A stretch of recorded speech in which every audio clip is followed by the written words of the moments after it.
Welcome to Wrestling with Philosophy. I'm your coach, Amit Palmer. Begin. All aboard!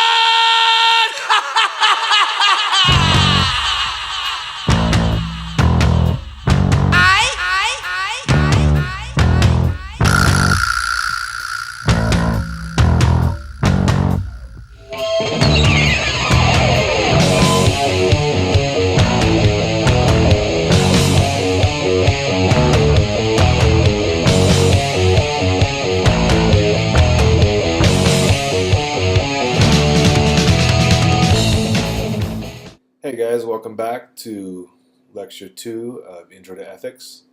In this lecture, we're going to do two different things. The first part of the lecture, we're going to look at just the basic skills that we need in order to evaluate arguments. In the second half of the lecture, we're going to get started with the first part of the course, which is trying to answer the question, what is the good life? Let's begin.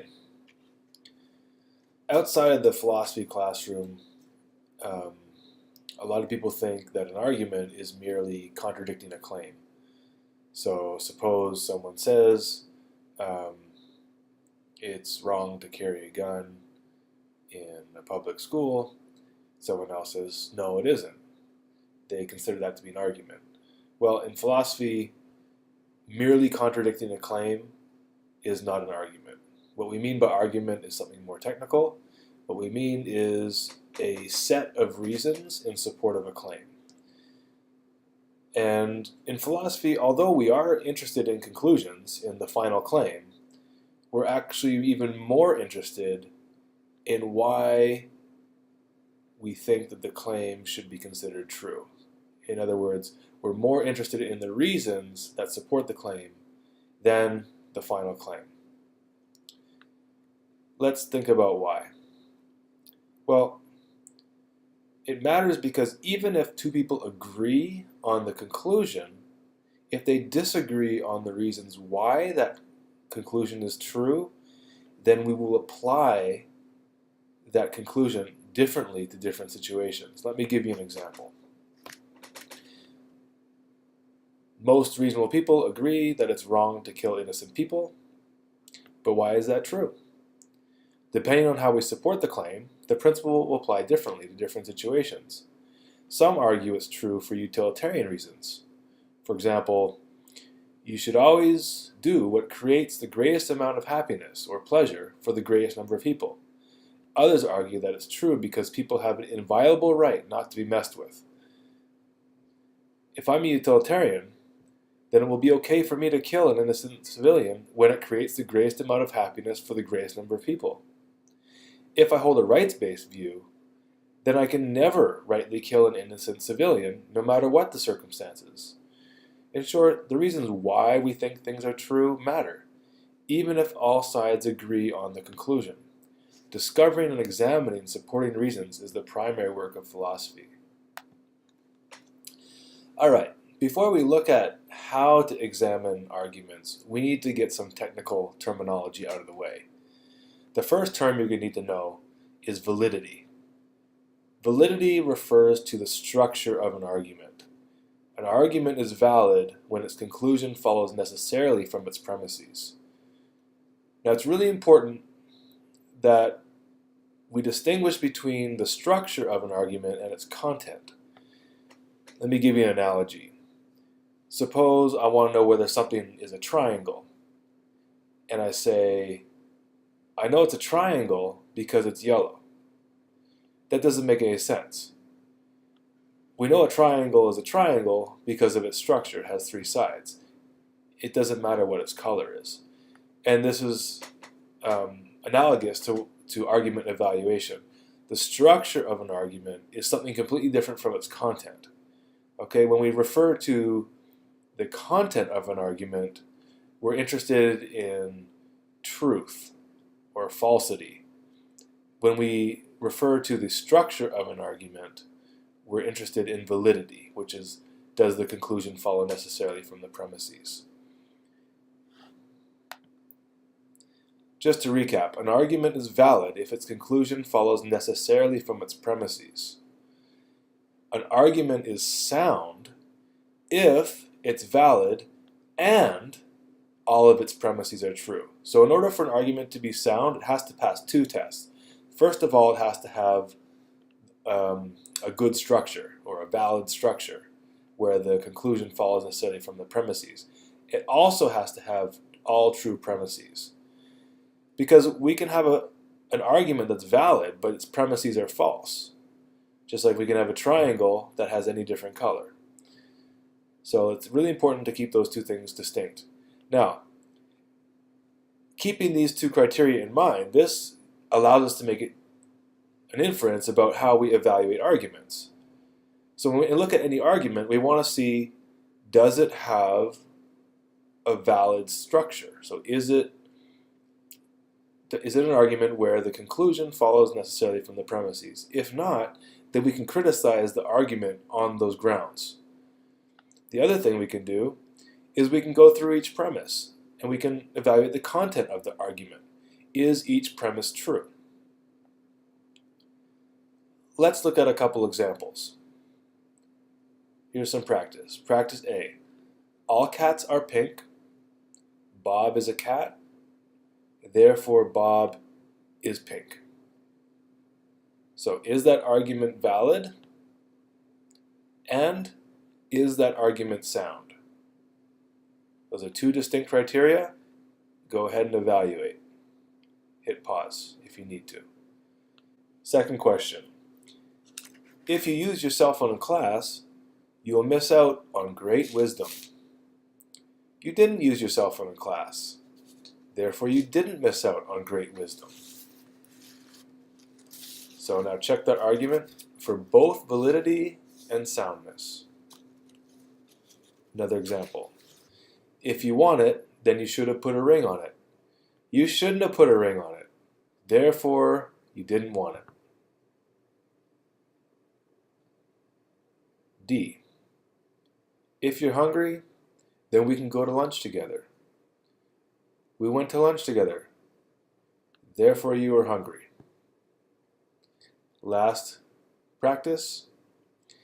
If you mix sardines and tuna juice with ice cream, then you'll have a delicious dessert. You mixed sardines and tuna juice with ice cream. Therefore, you have a delicious dessert. Go ahead and evaluate that argument. I'm going to post the answers in a moment.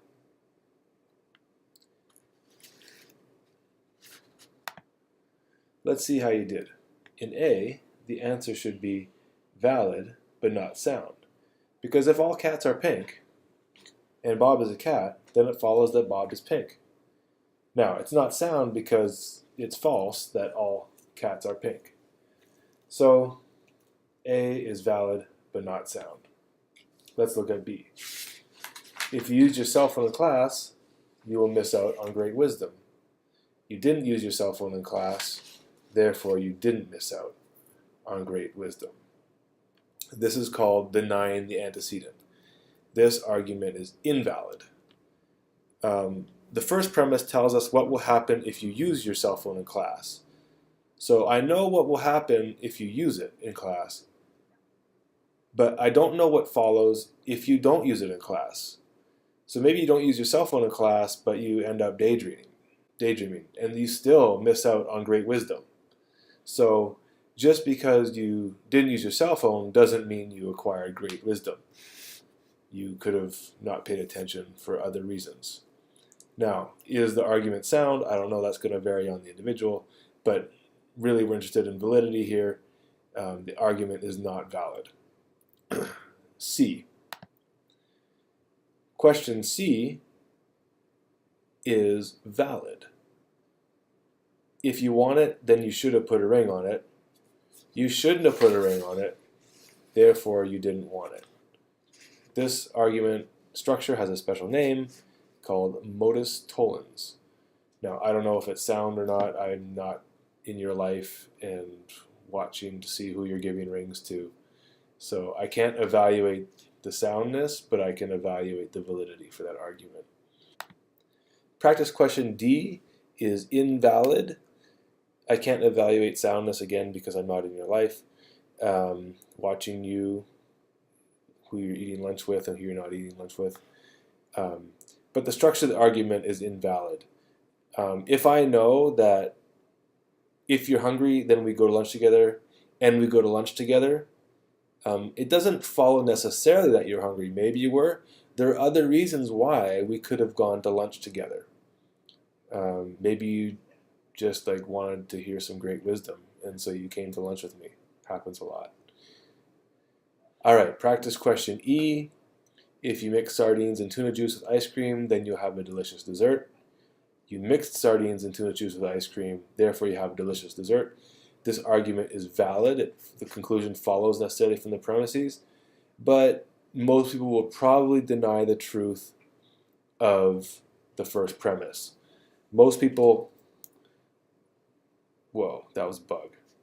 Most people will deny that mixing sardines and tuna juice with ice cream gives you a delicious dessert. And so practice question E is valid, but not sound. So we've looked at which criteria we want to look at when we're evaluating arguments. Now we want to know how to challenge an argument. Suppose I hear an argument and I just don't like the conclusion, it doesn't sit well with me. What steps do I take? One of the most important tools for challenging arguments is a counterexample. So a counterexample is a piece of evidence or a reason that will contradict the truth of the claim or the premise that you're challenging. So suppose someone makes the claim that it's always wrong to murder innocent civilians. Well, suppose you want to challenge this. I'm going to give you a counterexample. And I say, well, imagine a situation where there are 1 million innocent lives at stake, and there's an evil alien, and the alien flies down and says, look, if you kill one of these innocent people, then I will let the other 1 million people go. Well, it'd be 900,999 people go. So we have a trade-off. So you have a choice. Either 1 million people can die, or one person can die. In that case, you might think it's a reasonable counterexample to the claim that it's always wrong to murder innocent civilians. Notice, however, that I haven't merely contradicted the claim. I didn't just say, no, that's false, or fake news. I gave you a plausible case that denies the absolute truth of the assertion that it's always wrong to murder innocent civilians. And now I put the burden of proof on my opponent. They have to come up with another counterexample against me. So there's just one last way I'm going to cover for how we can challenge arguments. This other way, which I've mentioned before, has to do with validity. What I'm going to do is I'm going to accept my opponent's premises as true. I'm not going to dispute the truth of the premises, but what I'm going to say is that even if I accept your premises as true, the conclusion doesn't follow necessarily. There are other possible conclusions that follow from these premises. Let me give you an example. Suppose someone makes the argument that free speech rights have no limitations because the free expression and exchange of ideas is necessary for a functioning democracy. So what I can do is I can accept their premise that the free exchange and expression of ideas is necessary for a functioning democracy, but I can argue that it doesn't follow from that free speech rights should have no limitations. Certainly we can come up with some examples where there might be some limitations on free speech rights.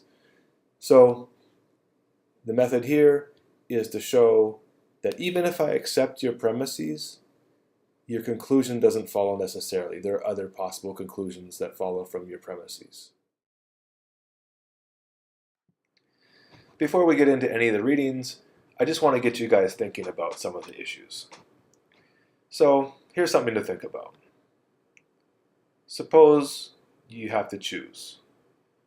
Which is a better life? One that is full of meaning or one that is full of happiness? Now remember, in philosophy, I don't really care which one you choose. What I'm interested in is your reason for your answer. So suppose you give me your answer, maybe you say it's one full of meaning. I want you to convince me that that is the right answer. What is your reason for believing that? The second thing I want you to think about, which is related to one of the themes we're going to be continuing throughout the course, which is subjectivity versus objectivity, is this. Are there certain things that all lives have to contain or experience in order for that life to be a good life? Or is it going to be different for everyone? That is, if a life is missing certain things or experiences, is it impossible for that life to be a good life? If you think it would be impossible for a life to be a good life if it's missing certain things, what are those things or experiences that are required for good life? Basically, if you are answering in the affirmative here, you are wandering into the realm of the objective. What you're saying is that there are certain objective criteria that need to be met in order for someone to have a good life, and it doesn't matter who you are. On the other hand, somebody might argue, no, a good life is going to depend entirely on the individual. There's nothing in common with all the good lives that we've identified. It's purely subjective and a matter of your own desires, preferences, and tastes. So I want you to decide or think about which answer is most intuitive to you, and then try to defend that answer. Why should I believe you? Just because you pick one answer over another, that's no reason for me to be convinced by your view. You have to give me a reason why I should believe you. So that's your homework, and that's what I want you to think about. We'll see you next lesson.